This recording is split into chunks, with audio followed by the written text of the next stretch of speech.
العليم من الشيطان اللعين الرجيم. بسم الله الرحمن الرحيم.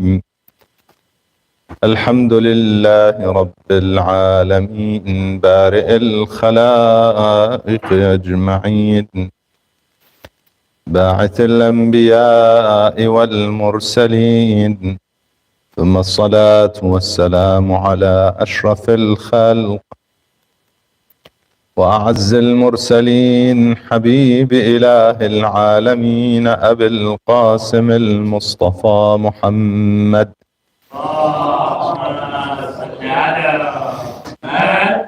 وعلى آل بيته الطيبين الطاهرين المعصومين المنتجبين، سيما بقية الله روحي وأرواح العالمين له الفداء. قال الله الحكيم في محكم كتابه الكريم: بسم الله الرحمن الرحيم. قيل يا نوح اهبط بسلام منا وبركات عليك وعلى ممن معك، وأمم سنمتعهم ثم يمسهم منا عذاب أليم. تلك من أنباء الغيب نوحيها إليك، ما كنت تعلمها أنت ولا قومك من قبل هذا، فاصبر إن العاقبة للمتقين. آمنا بالله صدق الله العلي العظيم. اللهم صل على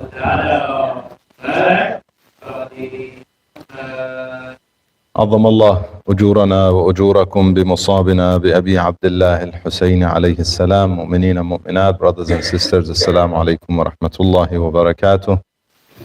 May Allah subhanahu wa ta'ala accept our efforts and increase our rewards as we continue to remember and commemorate the calamities that came upon the family of Rasulullah sallallahu alayhi wa alihi wa sallam in the month of Muharram, and continuing from that in the month of Safar. May Allah subhanahu wa ta'ala grant us the opportunity to reflect on their sacrifices, learn from that, and better ourselves.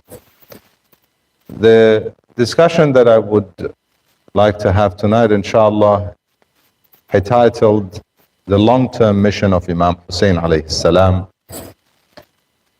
as we need to be very mindful of the mission of the goal and the mission of the Imam salawatullah wa salamu alayh, and why he did what he did, why he sacrificed his life and his family, and why he took his women and children with him, putting them through all that hardship. Obviously, there is a big mission which is more significant than his life and the lives of his family members, and more significant to him than even the comfort and safety and sacredness and sanctity of his family, the family of Rasulullah sallallahu alayhi wa sallam. Allahumma salli ala Muhammad wa ala. And so we need to reflect on that. The ayat that I began with, and I want to first have a reflection on the ayat, and from there we get into our discussion, inshallah. From Surah Hud. Surah Hud, named after one of Anbiya'ullah, whose people, like many other people and nations, rejected him as a messenger of God, continued to fight against him, continued to cause him harm and hardship, and eventually Allah subhanahu wa ta'ala brought his wrath upon these people, similar to other nations that are mentioned in the Holy Quran. And Allah subhanahu wa ta'ala reminded the nation of Rasulullah sallallahu alayhi wa sallam continuously of those nations and their endings. The ayat refer to the story of Nabiullah Nuh. قِيلَ يَا نُوح. After Nuh alayhi salam was saved, him and his people, the believers, according to narrations, only 80 people at the time. Now, it's important, and I think it's an interesting or significant side note that I should mention here, and that is the fact that Islamically, we don't have evidence, or we don't have something that puts us in a position where we have to believe that the flood encompassed the entire earth. We don't have that. Although some schools suggest that, and you'll hear it in their stories and so on, nevertheless, we don't necessarily have that evidence. Quran doesn't suggest that, and the ahadith, the authentic ahadith, do not suggest that. What we know is that the people whom he was in charge of guiding, and he was one of Anbiya ulul azm. Anbiya ulul azm are the Anbiya who are in charge of all of the people, all nations at their time. Didn't mean that they were immediately going to guide every one of those people, no matter how remote they were living at the time. We don't know that for a fact. It could have, there could have been people in distant deserts or distant islands or whatever that he did not reach, and they did not hear his message. They did not hear of him and his message. Allahu Alam. Therefore, they were not subjects of that whole ordeal. It was about the people whom he was in charge of. So the flood encompassed them, all of that area. Now, was it at the time all of today's Iraq and Syria and perhaps the surrounding areas, parts of Arabia and so on? Was it Turkey and so on? We have suggestions that this is where the ship actually landed. Allahu Alam. That's a side note. So just to be clear, and when some people, we have certain suggestions in the Bible, and some Muslims went along with those suggestions. And this is important, my dear brothers and sisters, because if our religion makes no sense, there would be people who would question it, our young people, our youth, our own children, would question it and would think that all of our beliefs are the same. So we need to make sure that we make sense of our religion ourselves, and then we can portray it to the world, to our family, to our children, and to the world. One of the issues that are often discussed is, did he bring into his ship a pair of every living being on earth, besides the oceans? And this is unfortunately the suggestion that some have, okay? And so they even tried to figure a resolution for the animals who would eat other animals. Okay, so if he brought lions and male and female lions, what did they eat? The sheep or the other?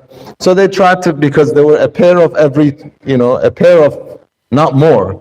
So what did they eat? And some say at that time God changed their diet. Those animals were able to eat vegetables, for example. All of these things are based on basically trying to solve a problem that never existed, because he didn't have to bring a pair of every living being. He had to bring a pair of the animals that him and the believers, once they settle back on earth, they can use to reproduce and have cattle.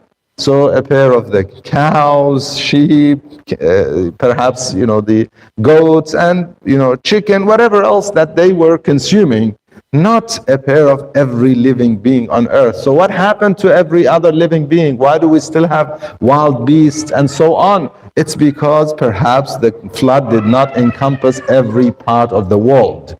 Wallahu a'lam. Again, we don't have evidence to suggest that it had to be in that way. It suffices to understand that all the people that were amongst the non-believers. And this is the significant part. This is the lesson. People take it another way and start all sorts of stories and movies and so on. When the lesson is here, a nation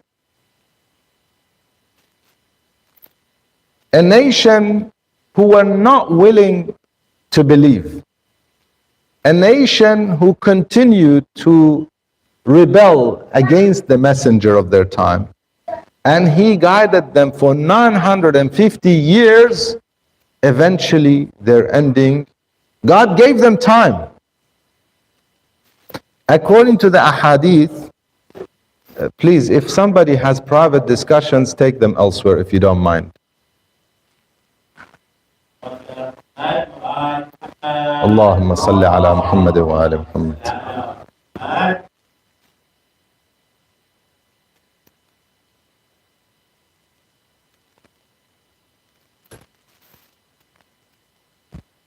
صلوا على محمد وآل محمد.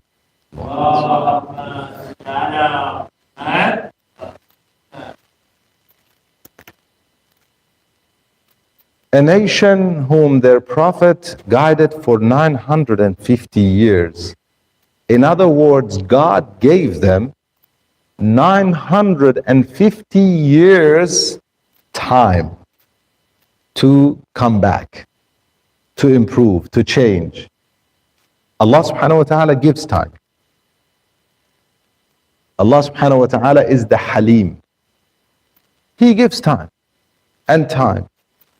As long as it takes for a nation to change, Allah subhanahu wa ta'ala gives them time. It is not a matter of God's mercy running out. Wal-'ayadu billah. That could never be the case. It is a matter of the fact that these people were never going to change.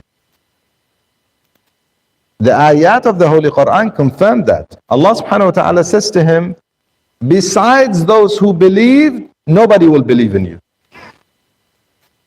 Besides those who actually have already believed in you, Ya Nuh, nobody will believe in you. There's no khair in them or their lineage. So time is up. There's no more time to be given to such people. Allah subhanahu wa ta'ala saved the believers, and He then says, you have peace on earth, you and people after you. أُمَمٌ سَنُمَتِّعُهُمْ. But again, if they continue to rebel against their messengers, they will also face a torment and a punishment from Allah subhanahu wa ta'ala. That is a declaration. So now, when we compare that to the nation of Rasulullah sallallahu alayhi wa sallam, Allahumma salli ala. The nation of Rasulullah sallallahu alayhi wa sallam initially did exactly what other nations did. Deny.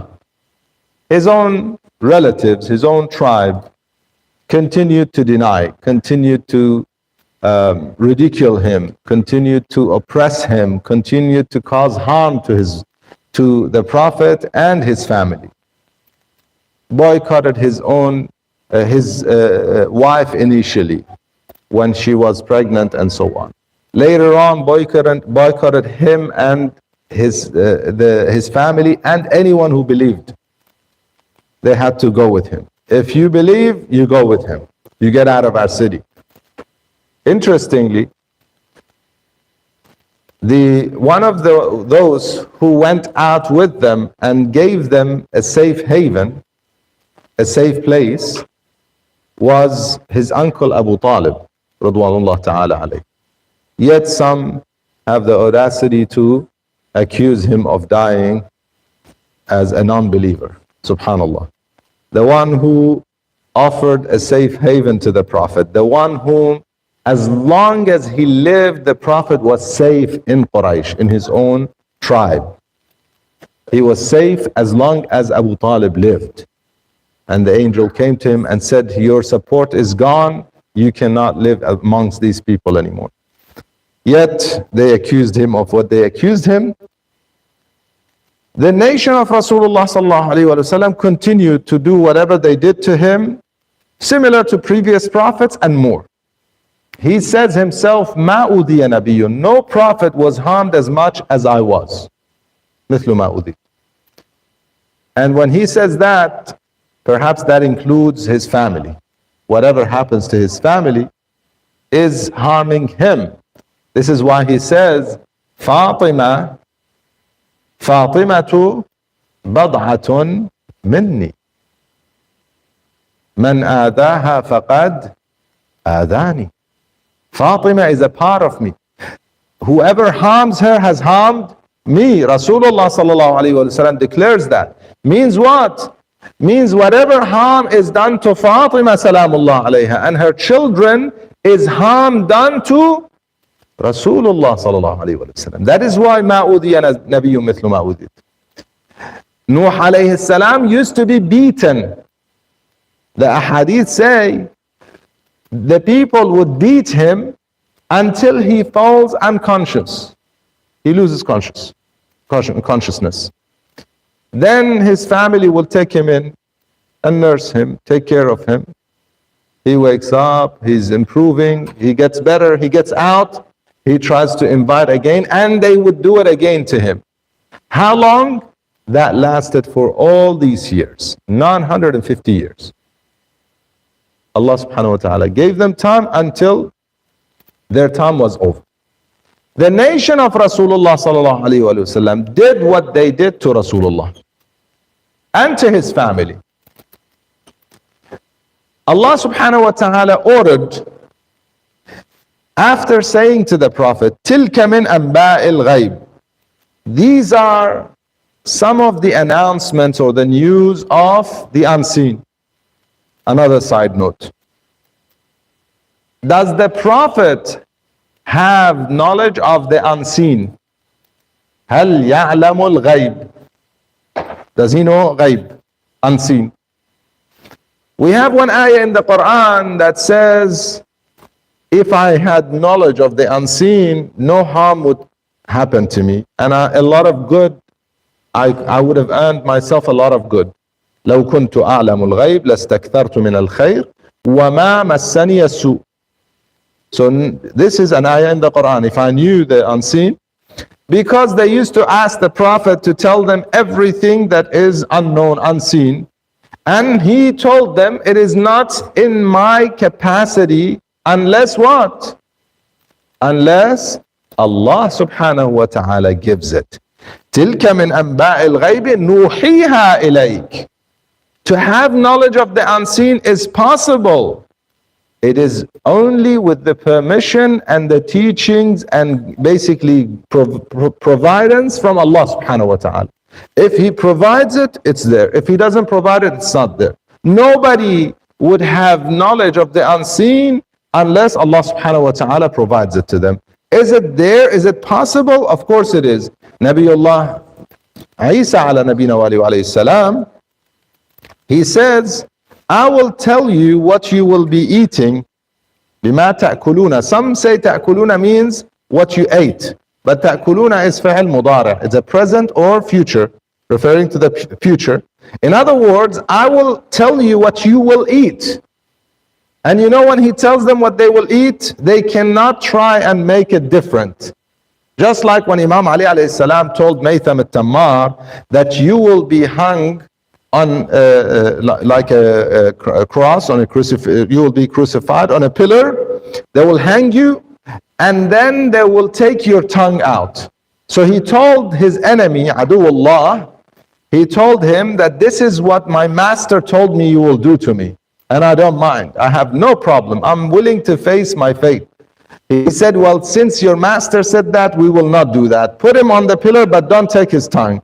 So he kept praising Imam Ali alayhi salam. Eventually, Allah subhanahu wa ta'ala perhaps made him forget that statement or whatever it is. He said, take his tongue out. And he died, Maytham al-Tammar died exactly like the foretelling of Imam Ali alayhi salam. Does Imam Ali alayhi salam have ilm al-ghayb? If Allah subhanahu wa ta'ala grants it to him, through Rasulullah sallallahu alayhi wa sallam, what is the problem? Rasulullah sallallahu alayhi wa sallam is told the unseen. تِلْكَ مِنْ أَنْبَاءِ الْغَيْبِ نُوحِيهَا إِلَيْكَ. We are telling you the ghayb. You would not know that, neither your people, وَلَا قَوْمُكَ مِنْ قَبْلِ. فَاصْبِرْ. That is the point. فَاصْبِرْ إِنَّ الْعَاقِبَةَ لِلْمُتَّقِينَ. In the end of the masa'ib, normally, our teachers have taught us to finish the masa'ib with وَالْعَاقِبَةُ لِلْمُتَّقِينَ, based on this ayah. فَاصْبِرْ إِنَّ الْعَاقِبَةَ لِلْمُتَّقِينَ. Allah subhanahu wa ta'ala is saying, look at these people. They're harming you. They're harming your family. Ya Rasulullah, the people of Nuh harmed him and his family and the believers, ridiculed them, called them names, called them whatever they called them. These backward people, these people who are aradil, they are the lowest of the society. These people who are with you, Ya Nuh, they are not worthy of us being close to them. If you discard them, maybe we'll consider all of these things. They did whatever they did. Eventually, what happened? These people who they ridiculed were saved, and the people who ridiculed them and harmed them and called them names were all drowned. All of them. Ya Rasulullah, what people are doing to you, there will come a day that all of these people will be gone. And only the ones who believe and only the ones who respect you and your family and hold you high are the ones who will be the victorious, are the ones who will be the heirs on earth. أَنَّ الْأَرْضَ يَرِثُهَا. This is a promise from Allah subhanahu wa ta'ala. Eventually, before the day of judgment, on the day of judgment, the reality about those who hold high the memory of Imam Husain alayhi salam, in other words, the memory of Rasulullah sallallahu alayhi wa sallam, in other words, remembrance of Allah subhanahu wa ta'ala, those who have that on the day of judgment will have a status that everybody else envies them, would wish that they did what they did. Everybody else. Even it starts from barzakh, in fact, but on the day of judgment, the clear evidence there. Clear distinction. People with Imam Husain alayhi salam, people who remembered him, remembered Rasulullah sallallahu alayhi wa sallam, held those majalis, and people who ignored and neglected. One of those who we call mustabsireen. Mustabsireen, enlightened. Enlightened are those, typically refers to those whom recognized Ahlul Bayt after living a life of lack of recognition, being Muslim, but in other schools, in schools that did not give Ahlul Bayt their rights and their status, did not recognize that. So we call it, they're typically referred to as enlightened mustabsireen. One of those mustabsireen, those who are enlightened, was asked about what was the reason, what was the main things, or what were the main things that made you choose the school of Ahlul Bayt salawatullah wa salamu alayhim ajma'een? He said one of them was the fact that we are always told, and we cannot deny, no Muslim can deny, the fact that you have to love the Prophet's family. Ahlul Bayt, you have to love them. And Ahlul Bayt, you have to say salawat on them. You have no choice. And in your salat, you cannot pray a wajib salat without saying Allahumma salli ala Muhammad wa ali Muhammad. Sallu ala Muhammad wa ali Muhammad. So this lady, one of those mustabsireen, she says, I realized that despite the fact that our scholars and teachers tell us that you have to say salawat, you have to love the Prophet, yet we have no mention of the family, especially on days such as the day of Ashura. She says, we never heard of Karbala. Nobody told us of Karbala. We don't know what. Recently we learned that there is a land called Karbala and everybody's going to it, and the Wahhabis are saying don't go there. That's shirk. On top of that, the day of Ashura, the only thing that recently we started hearing, which is a reality in the Muslim world, it is recent that they reiterated or established the celebration of the day of Ashura, which was set by Bani Umayyah at their time. It was set up then, but it died. I grew up in a country that's mixed, Shia and Sunni. And I had many, many friends who were Sunni and Sunni scholars. Never did any of them celebrate the day of Ashura. Never. I'm talking about the Sunni brothers. Nonetheless, in the recent days, they are re-establishing the hatred set up by Bani Umayyah by what? Celebrating the day of Ashura. Subhanallah, they are trying to do something against Imam Husain alayhi salam. What did it do? It backfired. Meaning what? They are now re-establishing celebrations. What it did, for some they questioned. We hear now, in today's world, they cannot hide what's going on in Karbala and Ashura. We hear of these people beating themselves, grieving, crying. Some of their media try to portray it like, look at these crazy people hitting themselves and so on. And at the same time, our scholars are telling us to celebrate. This is a day of celebration. Believe it or not, in a minbar here in this city, not far from us, from where we are, one of the A'immat al-Jumu'ah, he, on the day of Ashura or around the day of Ashura, in his Friday sermon, he had to bring it up. Oh, it's a day of celebration, yet these Shia, the Mudallalin, they are misguided, they are grieving and crying about Imam Husain alayhi salam. They should cry about previous prophets, and why don't they cry about Yahya who was beheaded? Such ignorance was portrayed on their minbar. It backfires, subhanallah, because what it did, people like this lady Mustabsara, she says, I started realizing there is a contradiction, there's a problem. On the one hand, we have our prophet telling us to love his family, and we have God ordering us to say salawat in our salat. On the other hand, we don't have any mention of his family. Besides Allahumma salli ala Muhammad wa ali Muhammad, we have no mention of his family and what happened to them, and the massacre that happened to Imam Husain alayhi salam in Karbala. All of that we don't mention. Therefore, it made her change. That was the start of her journey, and inshallah the journey of many others. Believe it or not, this is happening sooner than you can imagine. And eventually a time will come that the world will be speaking about Imam Husain alayhi salam. It would be the pleasure of the world to remember Imam Husain alayhi salam.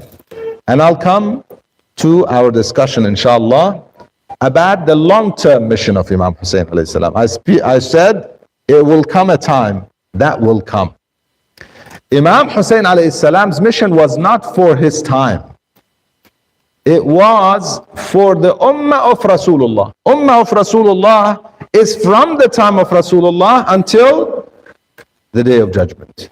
This is Ummah of Rasulullah. So he says, إنما خرجت لطلب الإصلاح في أمة جدي رسول الله. To what? To reform. What kind of reform? In the entire Ummah of Rasulullah. Meaning what? It's a long-term mission. It's not for then. Oftentimes people have, plans and missions that we want to establish something good. I want to establish a center, yes, for our community. Some people think of the immediate need. That today we have a need. We need a center. So they establish a center. Some people think of the next generation that, okay, now we don't have children, but soon we will have children and we have grandchildren, we need a school. So they think of maybe the next generation as well. Yeah, 1 or 2 generations ahead. How many people think of generations to come? These are the people who are godly. These are the people who are successful, who think beyond their time. Some of our scholars were amongst those. Now the Masumin, obviously, but I want us to relate to somebody whom we can learn from. We have, for instance, in some parts of Europe, in Germany, one of the great masajid, that is, in fact, it was a hub for the Europeans, was established by one of our grand ayatollahs many, many years ago. At the time, there weren't that many people, but the vision was long term. The vision was not just for their time. They looked beyond and they established that masjid. We have centers, other maraja established and supported. We have people, individuals who thought of their time, no, beyond their time, and established programs, centers, schools, hospitals, people who think beyond their time. But all of these structures cannot last beyond perhaps a century, 2 centuries. Yeah? How long does a structure last and serves?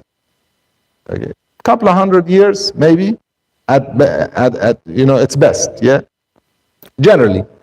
There are some exceptions. Obviously, if it's established next to the shrine of Imam Rida alayhi salam, anything attached to Ahlul Bayt becomes eternal. Gohar Shad established her masjid next to the shrine of Imam Rida alayhi salam. What happens? It goes forever. Sallu ala Muhammad wa ali Muhammad. Allahumma salli ala Muhammad wa ali Muhammad. In general, structures don't last that long. What lasts are principles, are ethics, are morals, are good sunan, establishing good principles. This is what lasts. And that is what the mission of Imam Husain alayhi salam was. No individual is important, no structure is important when it's about these principles.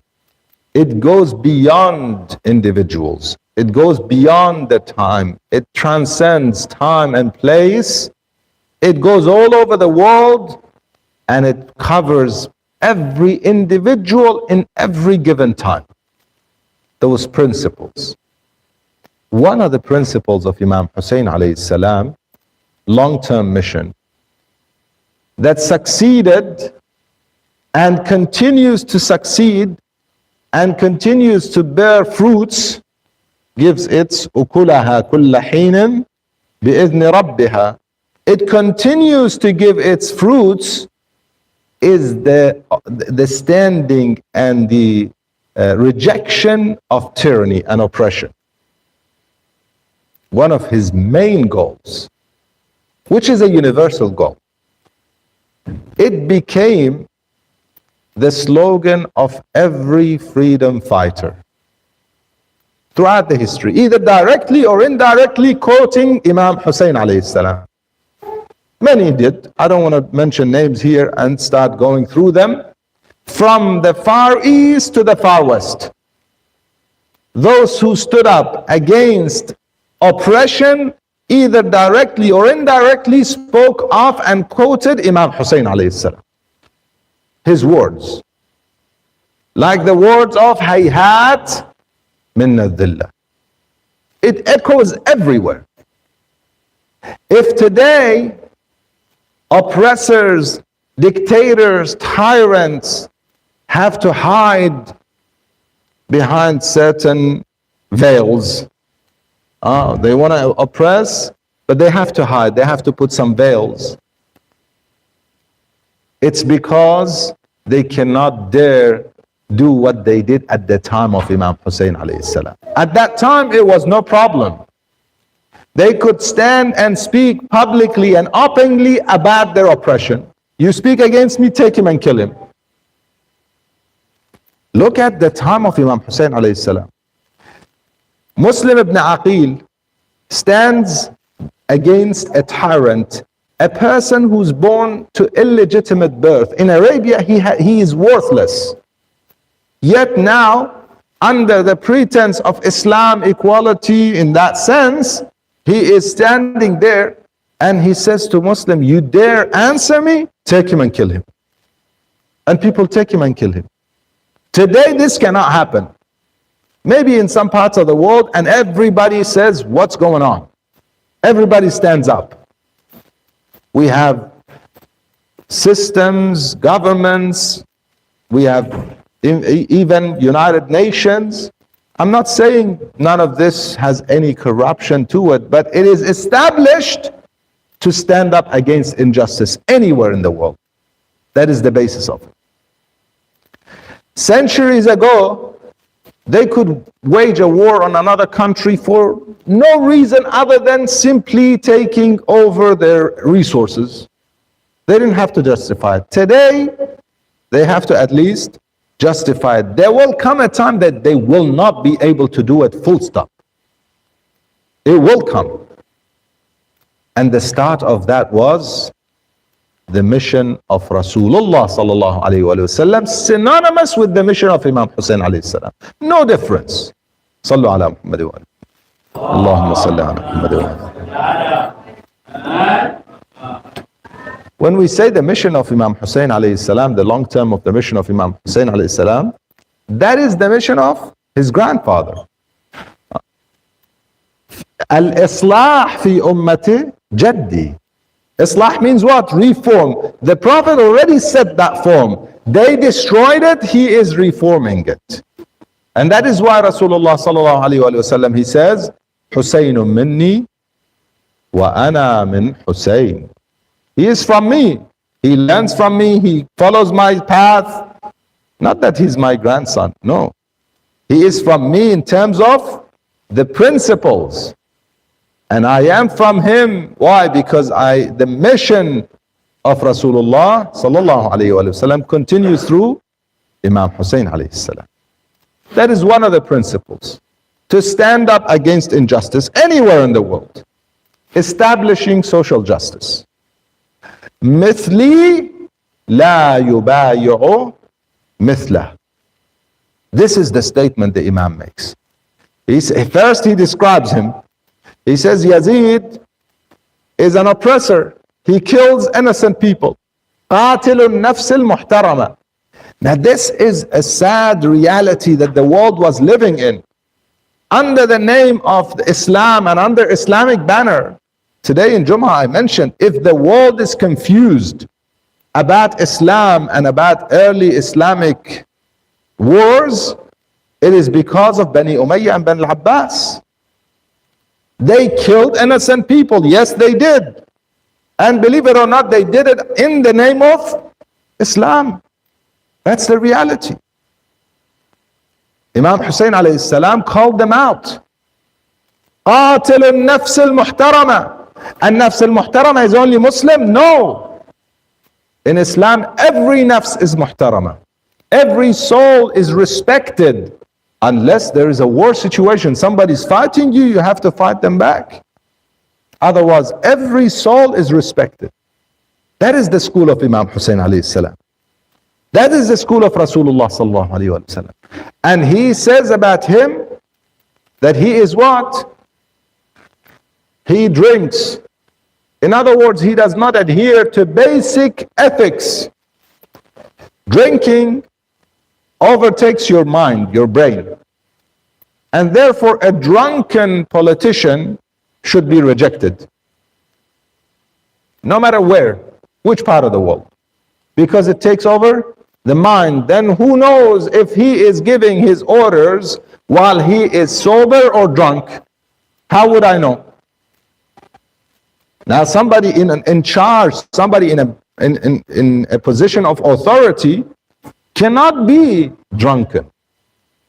In fact, Islam bans it altogether. Why? Because Islam wants everybody to be of value, everybody to speak of value, everybody's words to be valuable. If you're sometimes drunk and sometimes sober, how do we know which one is you and which one is the mad you? Therefore, he says, he drinks, he cannot be in a position of power. He kills innocent people, he cannot be leading in the name of Islam. Therefore, he says, وَمِثْلِي لَا يُبَايِعُ مِثْلَهُ. These are principles. This is the mission of the Imam, that you cannot, as a human being, not as a Muslim, forget about Muslim, as a human being, you cannot accept somebody to be in authority who is a drunken person and who kills innocent people, who has no basic principles. You cannot accept them. This is one of the principles of Imam Husain alayhi salam. The other one, and inshallah I'll finish with this one, is the re-establishment of the true teachings of Islam. Re-establishing the true Islam. So one is to reject something and one is to establish something. You say this is wrong, so what is right? This is very important for us to understand. And this is the long-term mission of the Imam. Therefore, if today we want to be Husayni, followers of Imam Husain alayhi salam, we have to understand this. And we have to live this day in, day out in our lives. We have to. We say, okay, we don't want oppression. We don't want to accept tyrants, oppressors. So what are you giving? What are you suggesting? Re-establishing, now we're speaking of social justice, not individual. Although individual is important, purification on an individual level is significant to be able to achieve the purification of the society. But now our discussion now is on the basis of the society. If we reject tyrants, oppressors, what is our alternative? What is the Imam establishing, the true teachings?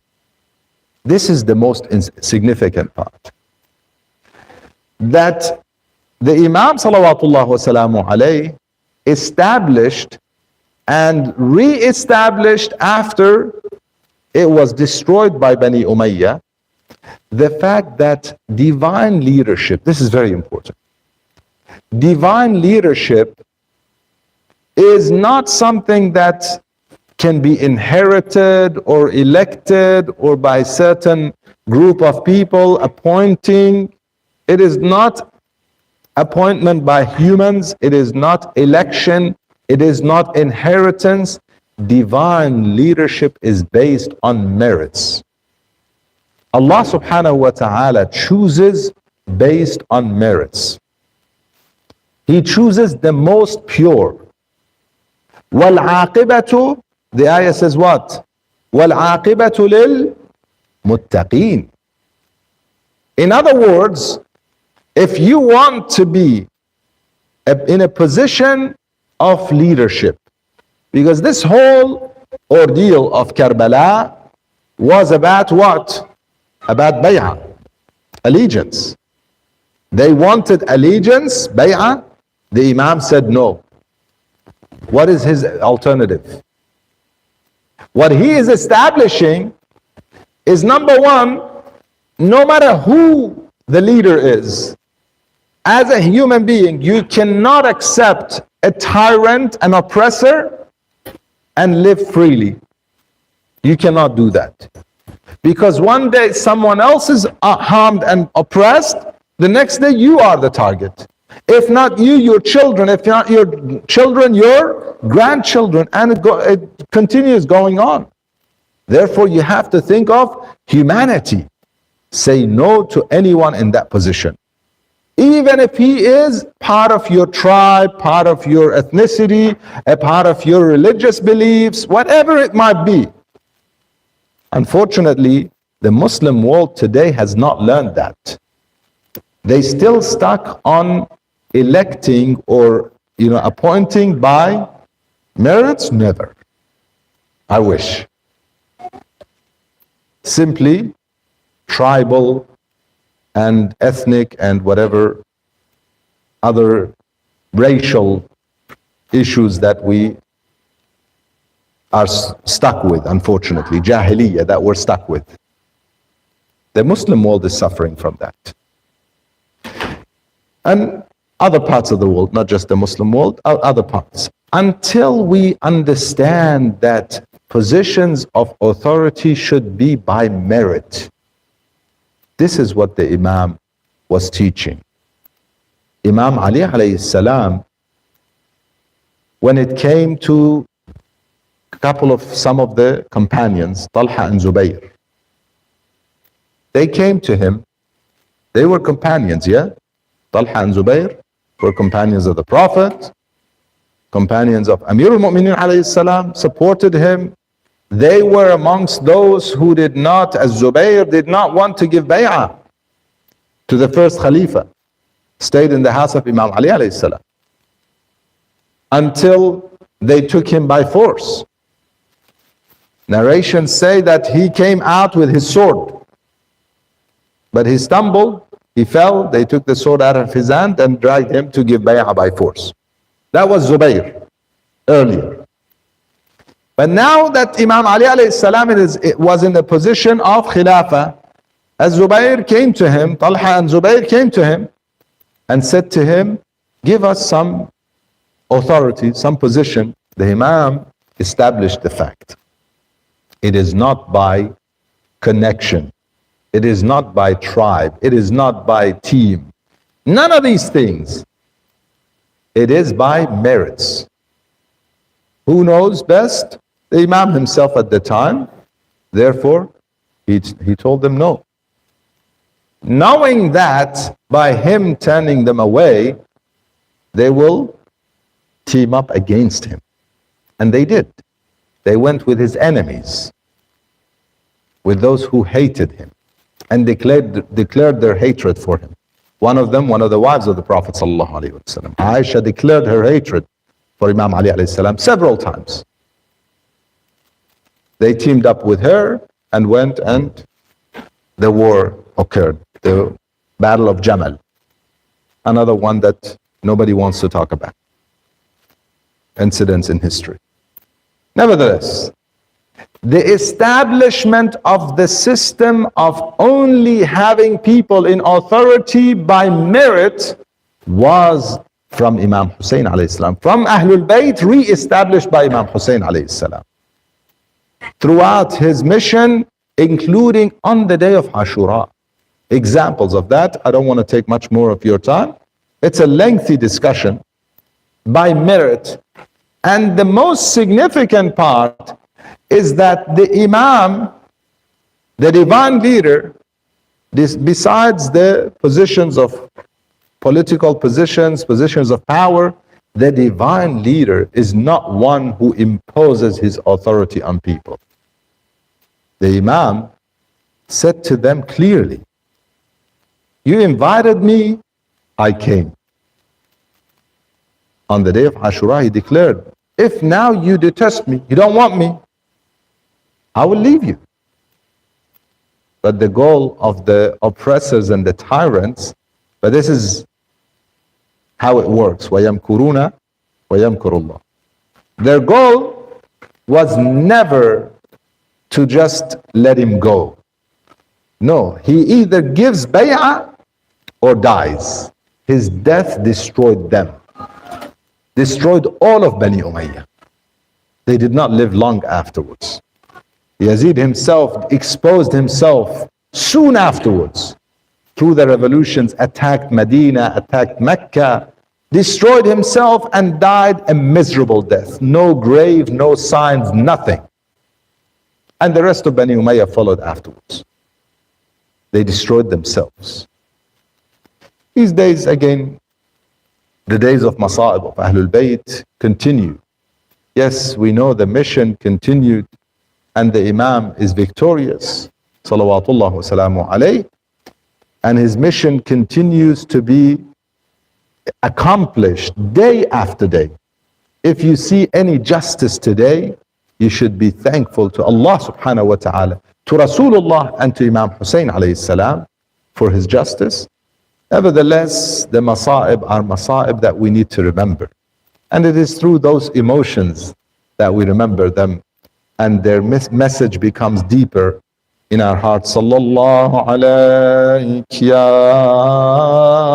Rasulallah. Sallallahu alayk ya Amir al-Mu'mineen. Sallallahu alayk ya Aba Abdullah. Sallallahu alayka ya ibna Rasulillah. Ya rahmatallahi al-wasi'a wa ya baba najatil ummah. غريب يا مظلوم كربلاء. سيدي يا ليتنا كنا معكم فنفوز فوزا عظيما. سلام على الحوراء ما بقي الدهر وما أشرقت شمس وما طلع البدر. This is the time that Zainab Salamullah alayha had to take care of the family of Abu Abdullah, the children. The ladies and the children were entrusted with her, Salamullah alayha. She had to pass the message of the Imam, expose the enemy, yet herself face all the tyrants and oppressors. Face them as they are whipping the children. Face them as they are attacking by words and humiliating the family of Rasulullah. Defending the children with her shoulders, defending the family with her words. Salamullah alayha. سلام على القلب الكبير وصبرها قد جرت حزنا له الأدمع الحمر. لقد أبصرت جسم الحسين موزعا فجاءت بصبر دون مفهومه الصبر.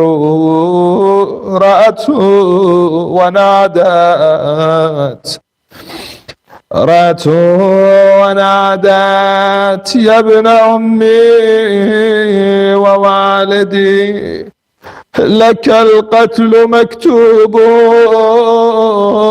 ولي كتب الصبر.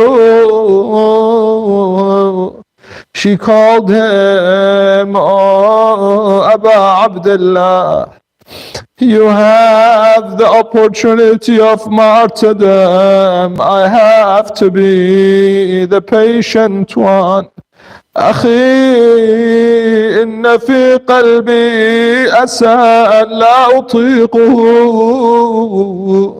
وقد ضاق مني في تحمله الصدر. علي عزيز. Zainab Salamullah alayha says, it is difficult for me to walk with the enemy while I watch your body on the plains of Karbala.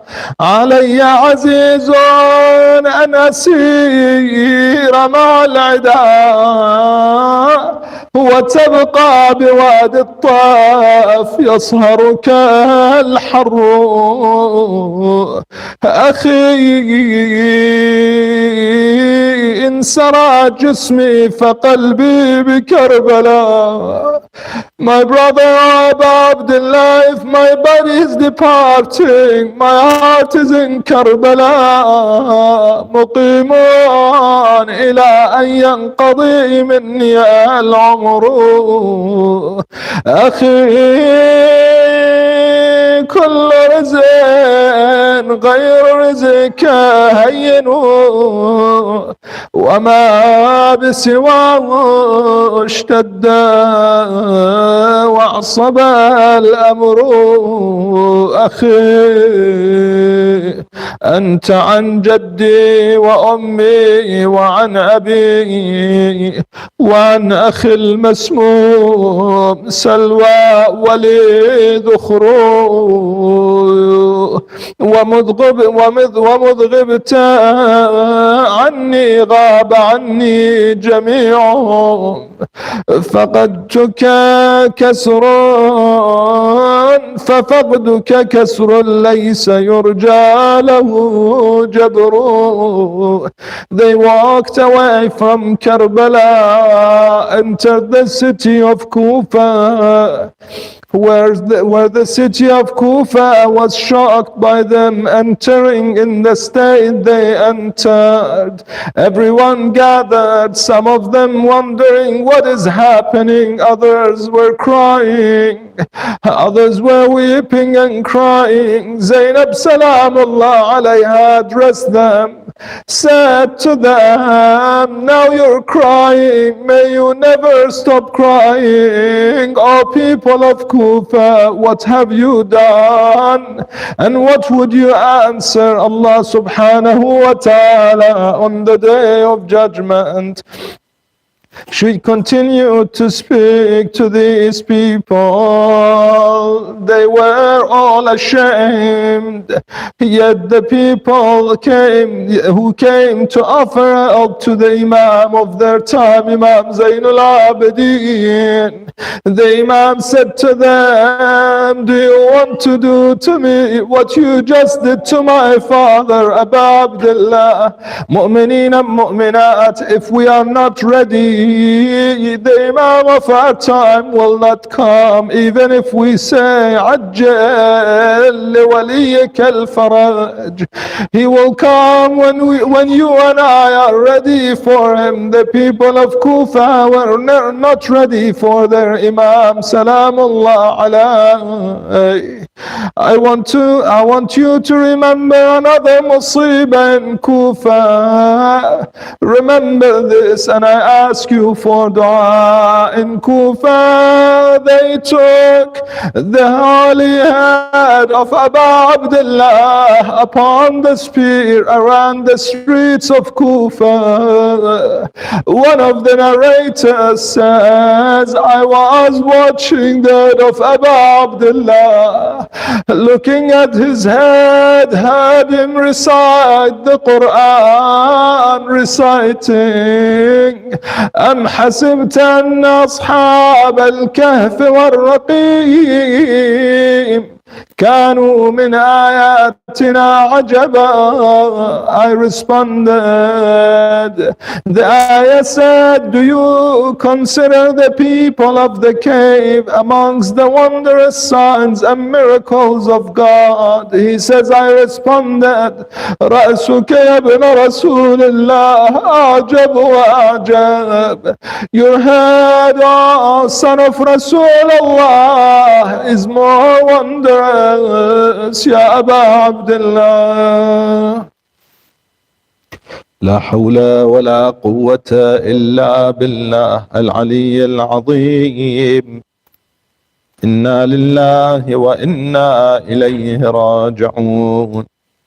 وسيعلم الذين ظلموا آل محمد أي منقلب ينقلبون، والعاقبة للمتقين. نسألك اللهم وندعوك باسمك العظيم الأعظم الأعز الأجل الأكرم، إلهي بمحمد وعلي وفاطمة والحسن والحسين وبالتسعة المعصومين من ذرية الحسين، استجب دعواتنا يا الله. يا الله يا رحمن يا رحيم يا مقلب القلوب، ثبت قلبي على دينك، ثبت قلوبنا على دينك يا الله. شاف مرضانا، اقض حوائج المؤمنين والمؤمنات، ارحم موتانا، موتى الحاضرين الباذلين المؤسسين، موتانا وموتى المؤمنين والمؤمنات، ارحمهم برحمتك يا ارحم الراحمين. إلى أرواح المؤمنين والمؤمنات الشهداء والصالحين، إلى أرواح موتانا وموتاكم، رحم الله من قرأ السورة المباركة الفاتحة تحفها صلوات. اللهم صل على محمد وآل محمد. بسم الله.